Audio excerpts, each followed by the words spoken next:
25 साल की लड़की ने 50 साल के प्रेमी को गोलियों से ताबड़तोड़ भून डाला। आखिर ऐसा क्यों हुआ? इस घटना के पीछे की सच्चाई को जानने के लिए आप हमारे वीडियो को अंत तक जरूर देखिएगा। नमस्कार, मैं हूं सुदेश कुमार और तिरछी बात पलवल चैनल में आपका स्वागत है। दोस्तों, यह घटना है उत्तर प्रदेश में कन्नौज जिले के जलालपुर के अमरा गांव की। अमरा गांव में एक रामशरण नाम का व्यक्ति रहा करता था, जिसकी उम्र थी 50 साल और वह अपने गांव में प्रधान था, यानी कि प्रधानी का पद उसके ऊपर था। दोस्तों, प्रधान तो वह था, लेकिन वह गांव में अपनी ही चलाता था। उसकी नज़र बहुत गंदी थी। दूसरे की बहन बेटियों को वो गंदी नज़र से देखा करता था। जिसके घर वह जाने लगता था, इसका मतलब सीधा समझो उस घर की बहू बेटियों के ऊपर उसकी नज़र हुआ करती थी। इसी तरह से मामला चल रहा होता है और गांव वाले कोई भी उससे कुछ कहते नहीं थे, वो डरते थे उससे। यानी कि एक दबंग टाइप का प्रधान था और गंदी नज़र थी उसकी बहू बेटियों पर, और इसी तरह से मामला चल रहा होता है। गांव में कोई कहने वाला नहीं था। दोस्तों, उसका 22 साल का बेटा होता है और उसकी पत्नी होती है। अच्छा परिवार है, लेकिन फिर भी उसके कर्तव्य बहुत ही गंदे हैं। गांव के अंदर मंजली नाम की लड़की रहा करती है, जिसकी उम्र 25 साल है। अब वह मंजली के घर जाने लगता है और वहां जाकर वह बातें करता है, बैठा रहता है कई घंटों तक, और उसकी नज़र मंजली की तरफ से गंदी होने लगती है। यानी कि मंजली को वह गंदी नज़र से देखने लगता है। इसी तरह से माहौल चलने लगता है और जैसे मंजली के घर पर उसके माँ बाप नहीं हुआ करते हैं, तो वह उसका हाथ भी पकड़ लिया करता है पीछे से, और मंजली उसको छुड़ाकर भागने लगती है।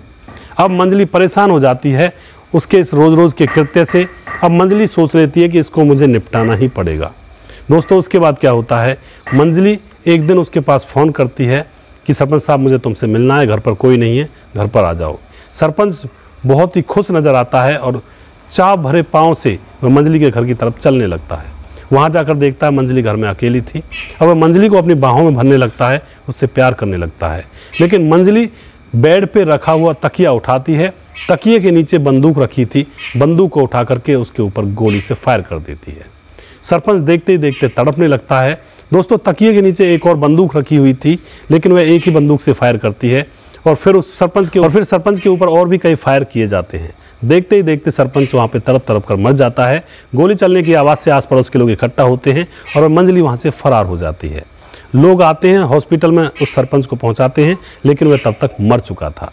पुलिस को बुलाया जाता है, पुलिस को सारी घटना के बारे में बताया जाता है और गाँव वाले गवाही देते हैं कि सरपंच बदमाश था और इसकी नज़र गंदी थी बहन बेटियों की तरफ से, इसीलिए इसको ऐसा अंजाम भुगतना पड़ा है।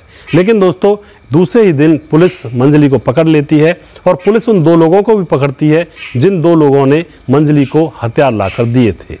दोस्तों, पुलिस ने पूछा कि तुमने 2 बंदूक क्यों रखी हुई थी तकिए के नीचे? तो मंजली कहती है कि इसलिए रखी हुई थी कि कहीं टाइम पर एक बंदूक ना चले तो मैं दूसरी को उठाकर गोली से शूट कर सकूं। तो दोस्तों, पूरे गांव ने उस लड़की की वाही करी और शाबाशी दी। तो आप क्या कहना चाहते हो इस घटना के बारे में? क्या मंजली ने सही किया था उस सरपंच को मार करके, या फिर मंजली ने गलत किया था, कानून को हाथ में लिया था? आप जो भी कुछ कहना चाहते हैं अपनी राय कमेंट बॉक्स में लिख सकते हैं। क्या अपनी सुरक्षा करना, अपनी इज्जत की सुरक्षा करना क्या गलत है? क्या मंजली ने गलत किया या सही किया? आप कमेंट बॉक्स में लिख सकते हैं।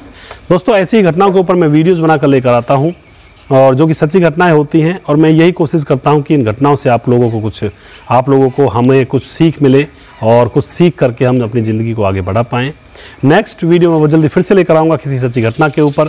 तब तक आप खुश रहें, सावधान रहें, रिश्तों की अहमियत को समझें। जय हिंद, जय भारत।